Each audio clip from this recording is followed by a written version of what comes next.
El 9 de febrero de 1979 fue un día normal para Esther González. A sus 17 años de edad, esta adolescente vivía en una vida de lo más común, en Bethmont, una ciudad del estado de California, ubicada en el condado de Riverside. Allí Esther iba a la secundaria, tenía a sus amigos y a sus padres, pero no su hermana mayor, que vivía en Banning, una ciudad del mismo condado.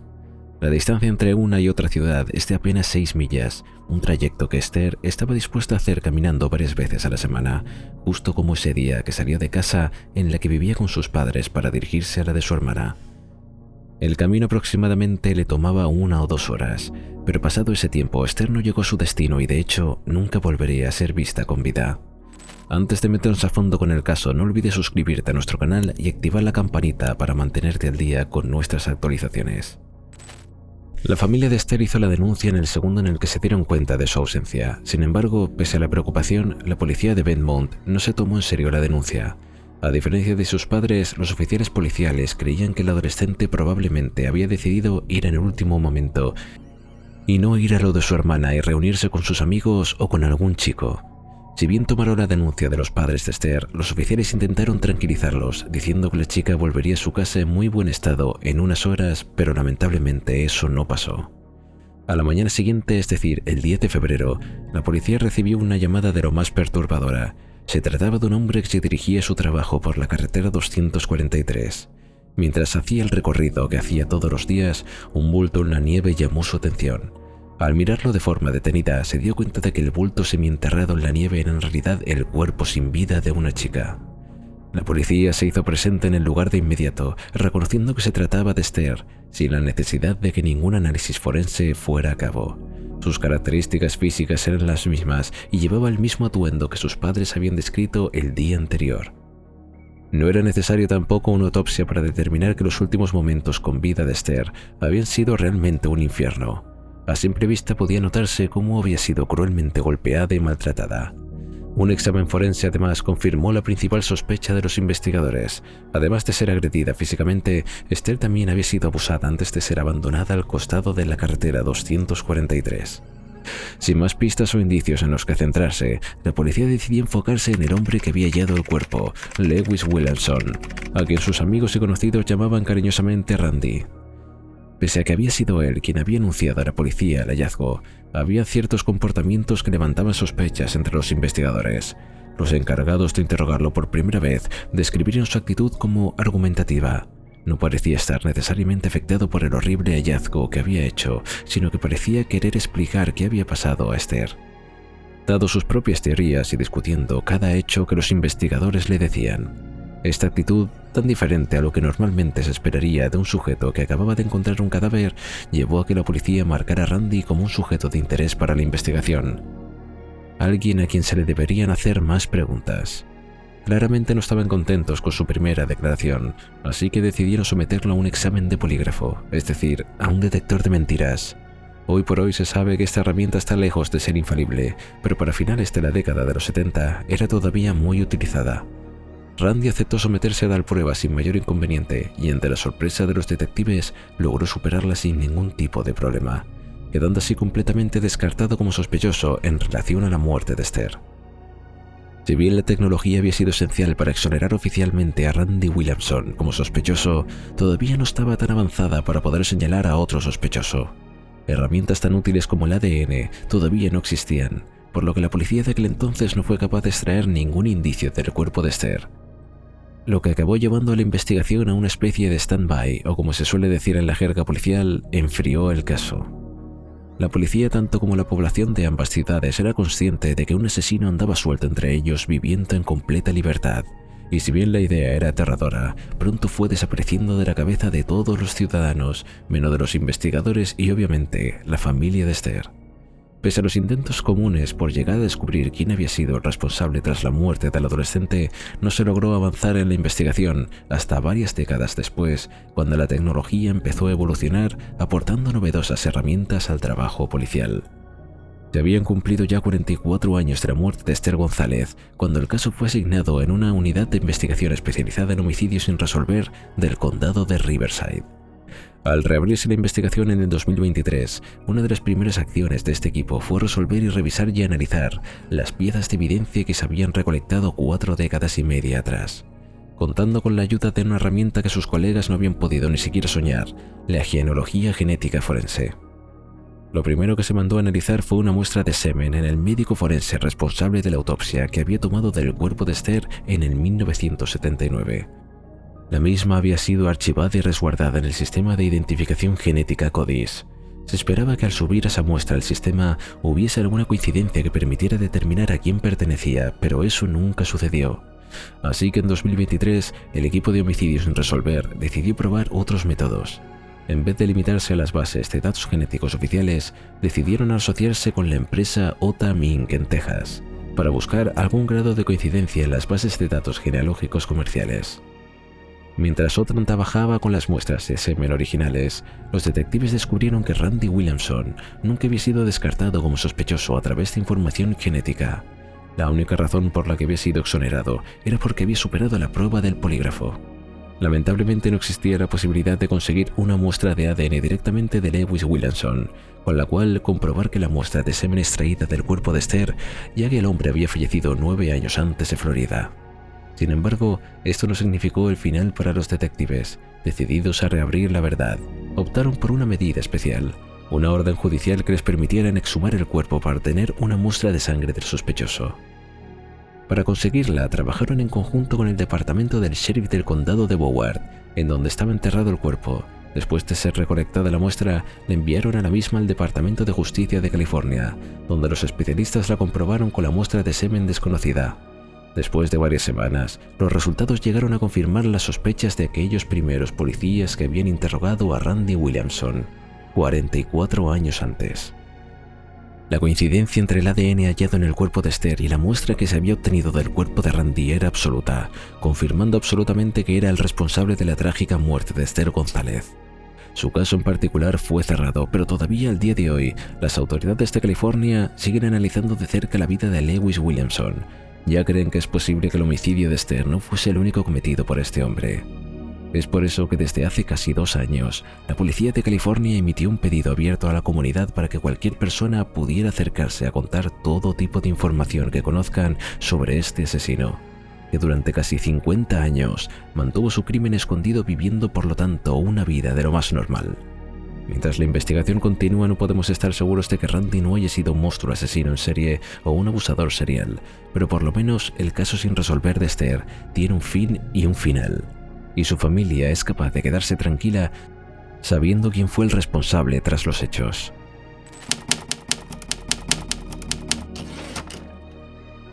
El 9 de julio de 1999, Kimberly Langwell y su hija de 15 años, Tiffany, tenían planes especiales. Ambas habían acordado invitar a cenar a Ken Weatherford, el novio del adolescente a quien todavía su madre no conocía. Era algo por lo que ambas estaban muy emocionadas. Pasaron la mañana hablando de lo que iban a cenar, la hora en la que llegaría Ken a casa y demás antes de tener que irse a estudiar y trabajar. Para Kimberly, el día fue de lo más normal. Llegó a su oficina y estuvo allí todo el horario hasta las 17:30 que marcaba el fin de su jornada. Para ese entonces los teléfonos móviles eran un privilegio que pocos podían usar, por lo que Kim llamó a su hija antes de salir de su trabajo para dejarle saber que llegaría a casa en cuestión de minutos, aunque avisó que primero iría a la casa de su novio en Terry Rose. Sin embargo, Kimberly nunca volvió a su casa. Antes de meternos a fondo con el caso, no olvides suscribirte a nuestro canal y activar la campanita para mantenerte al día con nuestras actualizaciones. Tiffany comenzó a preocuparse cuando después de más de media hora, su madre seguía sin tener noticias de su madre. No era común que su madre desapareciera sin avisar, y mucho menos con los planes que tenían para cenar. A medida que la noche seguía avanzando y su madre no aparecía, la adolescente llamó en primer lugar a Terry, el novio de Kimberly.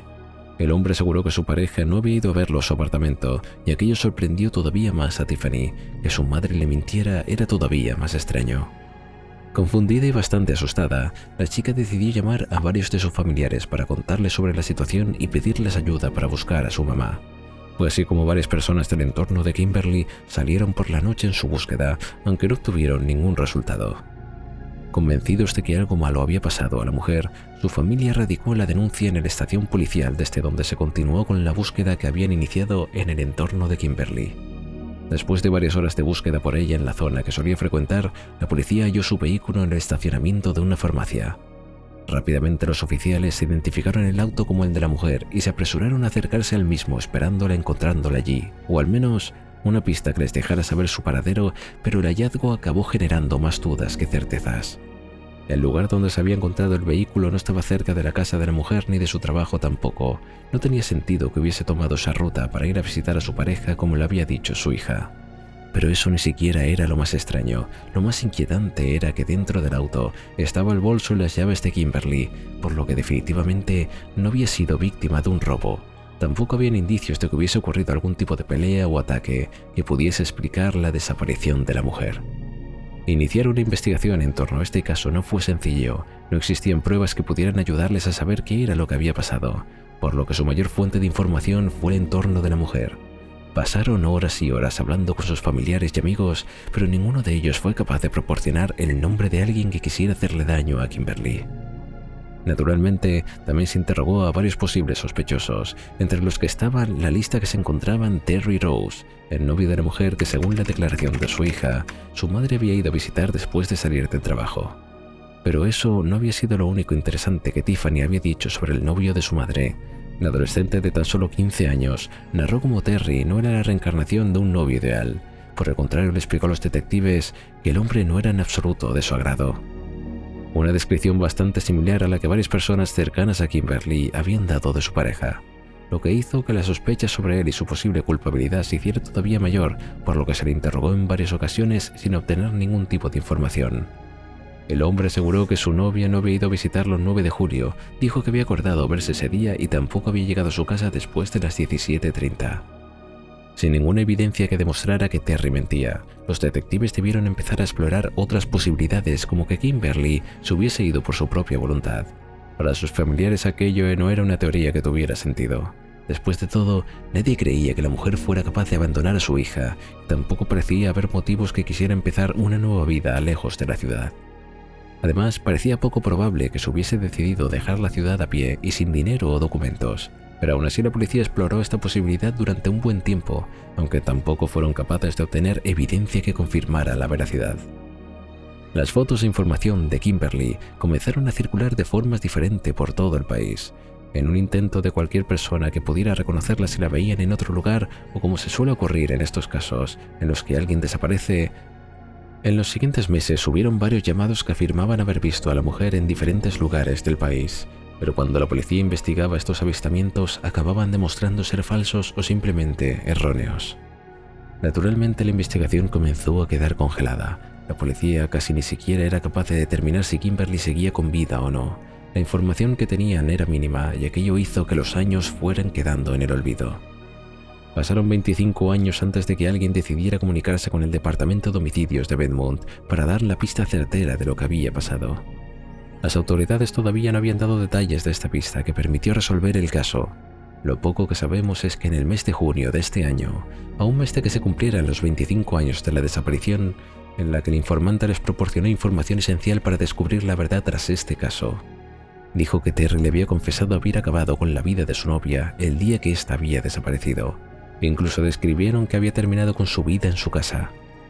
Con esta nueva formación se solicitó una orden de allanamiento para la casa de Terry Rose, que seguía siendo la misma, aunque antes no habían podido hacer nada. Tras unas cuantas horas de búsqueda, las autoridades hallaron en el jardín de la propiedad los restos de un ser humano.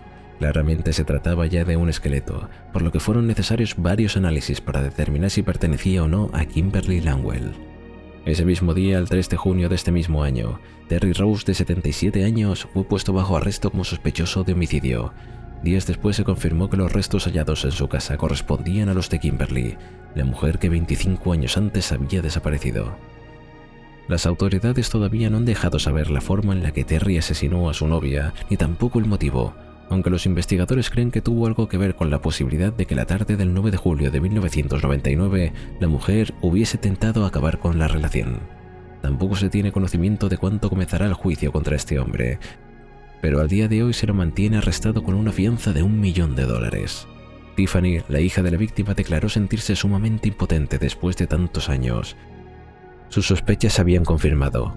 Ella, que siempre había pensado que Terry podía tener algo que ver, pero no podía evitar sentir que la policía no lo intentó lo suficiente.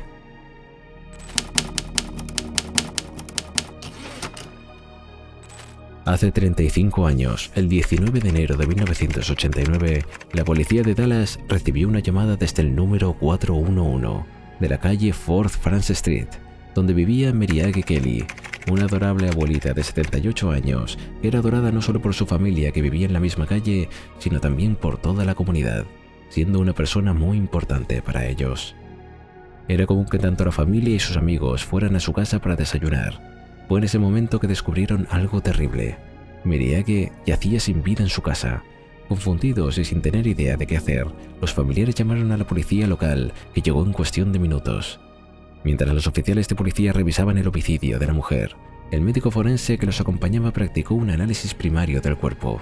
A primera vista, Mary no parecía presentar señales de haber sido víctima de violencia. Sin embargo, la posibilidad de que su muerte se debiera a causas naturales como podía ser su avanzada edad o alguna complicación con algún tema de salud fue rápidamente descartado. No porque Mary fuera alguien extremadamente sano para su edad, sino que los familiares habían notado cómo faltaban varios objetos de valor en su hogar, incluido su coche. Pese a que todo indicaba que la pobre mujer había sido víctima de un robo que había salido mal, la policía había descubierto ciertas inconsistencias con tan solo recorrer la escena, como por ejemplo que no había ninguna entrada forzada, lo que era sumamente confuso. ¿Había dejado Mary de entrar por propia voluntad a la persona que la robaría y asesinaría posteriormente? Esta pregunta, que empezó a formarse en la cabeza de los detectives, no sería nada fácil de contestar. De hecho, pasarían décadas antes de que pudiera ser resuelta. La autopsia que se realizó a Mary ese mismo día demostró que ya sospechaba la familia e incluso la policía de que la muerte de la anciana no se debía a causas naturales. Había muerto estrangulada, es decir, que había sido asesinada. Además, la autopsia permitió determinar que Mary había sido abusada, algo que tampoco resultaba una sospecha para los investigadores, ya que la mujer había sido hallada parcialmente desnuda de cintura para abajo. El hecho de que pudiese haber sido agredida permitió a los médicos forenses recorrer el cuerpo de la víctima varias muestras de ADN. Si bien para aquel momento ya era una herramienta que se utilizaba en investigaciones policiales, no existían bases de datos tan complejas como las de hoy en día, por lo que si bien se intentó conseguir algún tipo de coincidencia, no tuvo ninguna. Durante las siguientes semanas, la policía de Dallas llevó a cabo una exhaustiva investigación en la que se interrogó a varias personas de interés sin que se lograra ningún avance. Desesperados por lograr algún proceso, la policía pidió ayuda a la población en un intento de obtener algún tipo de información sobre lo que había sucedido. Incluso se ofreció una recompensa cuantiosa, pero esto no ayudó a que el caso se resolviera con mayor facilidad. Sin conseguir nuevas pistas o indicios, la investigación acabó congelándose hasta quedar prácticamente en el olvido, aunque en los próximos años haría varios intentos por retomar la investigación. El primero de ello ocurrió en el año 2004, a 15 años de la muerte de Mary, cuando el caso volvió a abrirse para revisar la evidencia que se había recogido del cuerpo de Mary y la escena del crimen.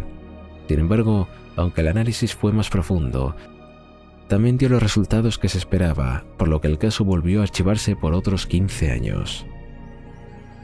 En noviembre de 2021, la oficina de la Fiscalía del Condado de Dallas decidió abrir nuevamente el caso con la intención de resolverlo de una vez por todas, para lo cual se contactaron con el FBI para solicitar su ayuda y finalmente también consiguieron la ayuda de un experto en genealogía y genética que trabajaría en un laboratorio privado. Este experto analizó las muestras de ADN trabajando con la secuencia genómica del grado forense.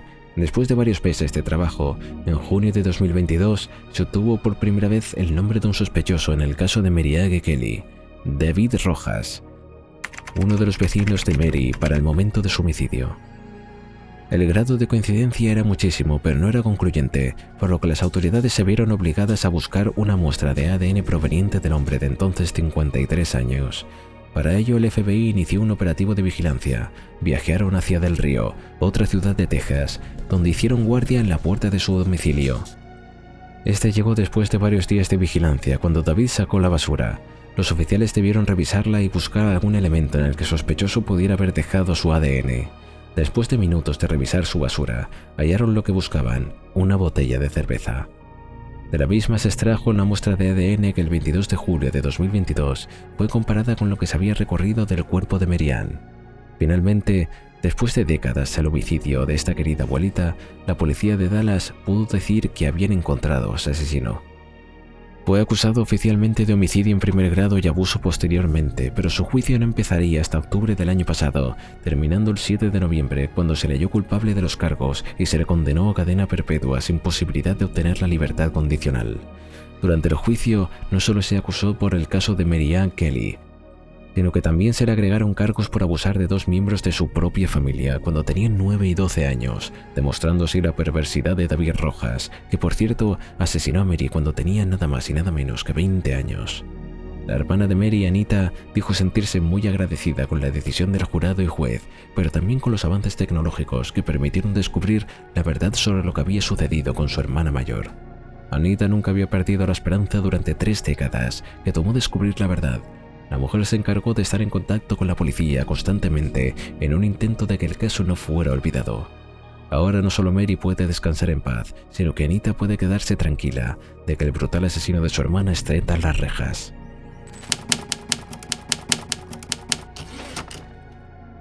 Dylan Rhodes tenía 19 años y estaba cumpliendo su sueño cuando repentinamente desapareció sin dejar rastro en mayo de 2022. Recientemente, después de varios años de ahorro, Dylan había sido capaz de comprar un terreno de varias hectáreas donde trabajaría con la granja, en la que llevaba soñando desde que era un niño pequeño. El terreno que había logrado comprar no quedaba muy cerca de Idaho, donde él y su familia eran originarios, sino que quedaba en Lucin, un área rural ubicada en Utah, a la que Dylan se había mudado inmediatamente después de que la propiedad quedara a su nombre, incluso cuando todavía no tenía una casa como tal construida en ese lugar. El joven había decidido mudarse igualmente y vivir en su tráiler mientras comenzaba a hacer realidad su sueño. Pese a la distancia de que le separaba de su familia, Dylan seguía siendo bastante unido a ellos. Solía hablar bastante de seguido con sus padres o el resto de sus familiares y de hecho, la última persona que supo algo de él fue su abuela materna, con la que habló por última vez el 28 de mayo, cuando conversaron por teléfono. Durante esa llamada, Dylan le contó a su abuela que estaba a punto de realizar su primera plantación en la granja, por lo que estaba muy emocionado.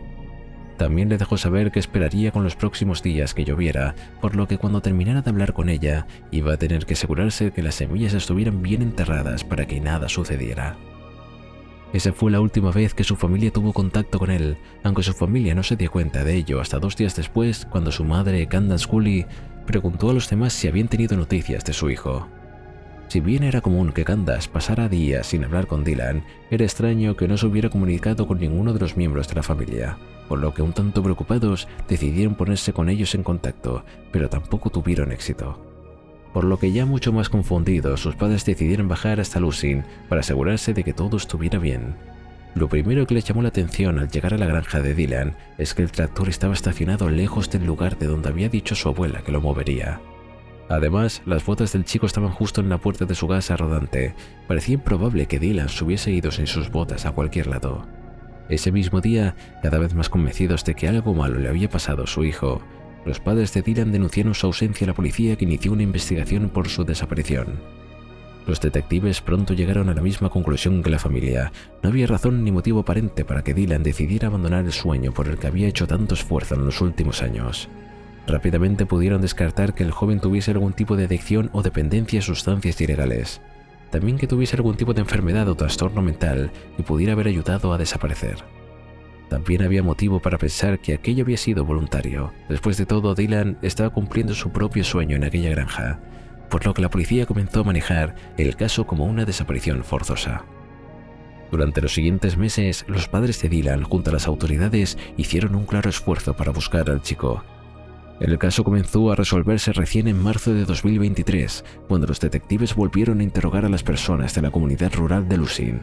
En esta segunda ocasión, uno de los vecinos del lugar informó que la granja de Dylan había adquirido meses antes y su desaparición llevaba años siendo ocupada ilegalmente por James Brenner, un hombre de 70 años que se había tomado para nada bien el hecho de que el lugar donde él vivía ilegalmente fuese vendido a otra persona. Además, desde que Dylan había desaparecido, seguía viviendo allí tranquilamente. Cuando la policía decidió investigar a este hombre, se encontraron con que Brenner tenía un complicado pasado en el que más de una vez había tenido problemas con la ley o por sus actitudes violentas y erráticas. Esto fue lo que llevó a James a ser considerado el principal sospechoso de la investigación. Para mayo de ese mismo año, las autoridades no tenían duda de la culpabilidad del hombre en la desaparición de Dylan. Habían encontrado evidencia irrefutable de que Brenner había estado viviendo a tan solo 5 millas de donde Dylan tenía su propio remolque, por lo que esa información dirigió un importante operativo de búsqueda alrededor de esa zona, encontrando un teléfono abandonado en un lago. Se trataba del teléfono de la víctima. En el dispositivo había un vídeo grabado en la fecha en la que Dylan había desaparecido. En las imágenes del vídeo tomado de forma accidental se veía a James Brenner con manchas de sangre en su remera y brazos mientras limpiaba su arma. Esa misma remera fue encontrada entre las pertenencias del hombre, por lo que se pudo hacer pruebas de ADN, lo que demostró que la sangre coincidía con la de Dylan. Estas dos piezas de evidencia fueron suficientes para que ese mismo mes la policía acusara oficialmente a James Brenner por el homicidio agravado de Dylan Rhodes. Sin embargo, todavía no habían hallado el cuerpo de la víctima. Para obtener esa información debieron ofrecerle un trato al homicida. Si James se declaraba culpable y les guiaba hacia donde estaba el cuerpo, no sería acusado de homicidio en primer grado, sino en segundo grado, lo que declaraba que implicaba una pena más corta. Con este acuerdo, en abril de 2024, James accedió a guiarlos hacia donde se encontraba el cuerpo de Dylan. El asesino guió a la policía hacia el este de Lucin, casi a la frontera con Nevada, donde el 9 de abril se recuperaron los restos óseos del joven. A simple vista podía verse que había sido recibido un disparo en la cabeza, lo que se determinó que había sido la causa del fallecimiento. El 15 de julio de 2024, James Brenner tuvo su audiencia judicial en la que se declaró culpable de los 3 cargos que se le acusaban: 2 por la muerte del chico y 1 por el aporte ilegal de un arma. Todavía no se ha dado a conocer su condena, pero se calcula que podía pasar entre 3 y 15 años recluido por sus crímenes. La familia de Dylan describió su agradecimiento con las fuerzas policiales y su alivio por al fin saber qué sucedió con su hijo.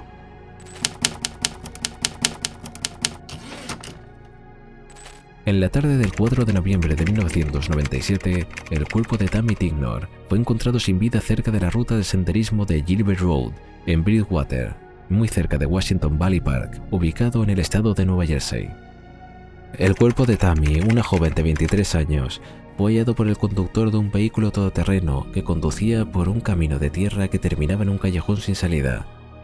La policía llegó al lugar con la compañía de un médico forense que, examinando superficialmente a la joven, pudo determinar que había sido la víctima del homicidio, y se determinó que Tammy había sido estrangulada en la autopsia, que se determinó que había sido también abusada, lo que implicó que se hicieran pericias sumamente cuidadosas en su cuerpo. En un intento de recoger evidencias, estas pericias fueron mucho más exitosas que la larga búsqueda de evidencias en las cercanías del bosque en la que se había abandonado el cuerpo de Tammy. A diferencia de los operativos de rastrillaje llevados a cabo por la policía, los forenses encontraron diferentes rastros genéticos en el cuerpo de la víctima, pero lamentablemente no sirvieron de mucho. Poniendo todas las esperanzas en ello, las muestras recogidas fueron subidas a las diferentes bases de datos nacionales, esperando que coincidieran con el perfil genético de algún criminal que ya había sido puesto en la base de datos, pero esto no sucedió. Las muestras eran la única evidencia que la policía contaba en este caso. Ningún otro tipo de indicio o prueba había sido encontrado en la escena o sus alrededores, por lo que naturalmente, al no obtener ningún avance con las muestras, la investigación empezó a congelarse. Pero no por eso quedó olvidada, en especial por la familia de Tammy, que durante los siguientes años tuvo que afrontar su vida sabiendo que el asesino de su hija seguía gozando de la misma libertad que le habían quitado. Quien se mantuvo siempre en contacto con la policía y la fiscalía fue la madre de la víctima. El fiscal del condado de Somerset dijo que la mujer lo llamaba personalmente cada 4 de noviembre para recordarle que el caso de su hija todavía seguía abierto y sin resolverse. Este recordatorio, hecho religiosamente todos los años, sirvió para que en varias ocasiones el caso fuera revisado y se intentara, pero sin éxito, encontrar al culpable del homicidio que esta joven, para que el momento de la investigación hizo el tan anhelado avance, llevaba más tiempo muerta de lo que había vivido. Este punto de inflexión en la investigación ocurrió en enero de 2023, donde la Unidad de Crímenes sin Resolver del Condado y los Crímenes Mayores decidieron volver a abrir el caso y someter las muestras que se habían recogido del cuerpo de Tammy Tignor a nuevos análisis utilizando una serie de tecnologías que hasta entonces no se habían podido aplicar. El trabajo no fue sencillo y tampoco rápido. Tomó meses que los expertos pudieran alcanzar una respuesta rigurosa y certera. Y es que los genetistas trabajaban en el caso tuvieron que recrear a partir de las muestras halladas en el perfil genético al que correspondía, pero además buscar una coincidencia alta entre las bases de datos que tanto gubernamentalmente como privadas. Después de meses de trabajo, en enero del año pasado, se encontró finalmente un perfil con alto nivel de coincidencia genética. Robert Kreter quien se convirtió en el principal sospechoso de inmediato. Nació en Canadá, Robert Creter entró al sistema de adopción de ese mismo país, siendo todavía un bebé, pero la verdad es que no estuvo demasiado tiempo allí, ya que en una pareja de ciudadanos norteamericanos lo adoptó llevando a vivir con ellos ese mismo país. Los detectives a cargo del caso, con la ayuda del fiscal, decidieron investigar con detalle la vida de este hombre, descubriendo poco después de la década de los 90, Robert vivía justamente en Nueva Jersey. Según lo que pudieron averiguar para esa época, Robert tenía una camioneta de color naranja que perfectamente podía haber sido utilizada para llegar a la zona en el cuerpo de Tammy, que había sido abandonado. Pero eso no era todo. Al analizar la vida tanto de la víctima como del sospechoso, encontraron una posible conexión. Para el momento de los hechos, Tammy trabajaba en un local de comida rápida, mientras que algunos testigos aseguraban que Robert también trabajaba como repartidor del mismo restaurante con su auto. Para confirmar esta versión de la policía, accedió a los registros policiales del local. Ambos habían coincidido como trabajadores en el tiempo previo al homicidio de Tammy, pero no podía asegurarse que realmente se conocieran o hubiese algún tipo de relación entre ellos. Cada vez eran más los datos que aparecían y hacían ver a Robert Creter más sospechoso. Por ejemplo, hablar con la gente que había sido cercana con él en Nueva Jersey. Los detectives descubrieron que el hombre había abandonado no solo la ciudad, sino también directamente el país para volver a Canadá en 2002. Lo más extraño no era que hubiese decidido volver a su país de origen, sino la forma en la que lo había hecho. Robert había bajado de imprevisto para contarle a nadie su círculo y cortado simplemente con todo vínculo que le ataba a la ciudad. Si quedaba alguna duda de la culpabilidad de Robert Creter, se esfumó cuando revisaron sus antecedentes penales. En un registro constaba como sospechoso que había cometido más de 16 delitos de naturaleza sexual y violenta antes de la década de los 90. Entre sus crímenes se encontraron cosas como asalto sexual, amenazas terroristas, resistencia al arresto, cargos por portar armas sin permiso y robo. Con toda esta formación y certeza de Creter, era el sujeto que buscaban. El fiscal a cargo del caso logró que en mayo de 2023 un juez emitiera una orden de captura internacional por cargos de homicidio contra Robert Creter, aunque ejecutarla tampoco fue fácil, ya que para hacerlo tenían que encontrarlo. Lejos de tener una vida bien establecida en Winnipeg, después de mucho tiempo, el trabajo de la policía canadiense descubrió que en realidad su vida en la ciudad había sido bastante precaria y escondida. No tenía amigos ni ninguna conexión emocional fuerte con las personas de allí, pero tampoco tenía teléfono o una dirección física permanente. Es decir, y vivía todavía huyendo de lo que había hecho, intentando hacer que nadie descubriera su extenso pasado criminal.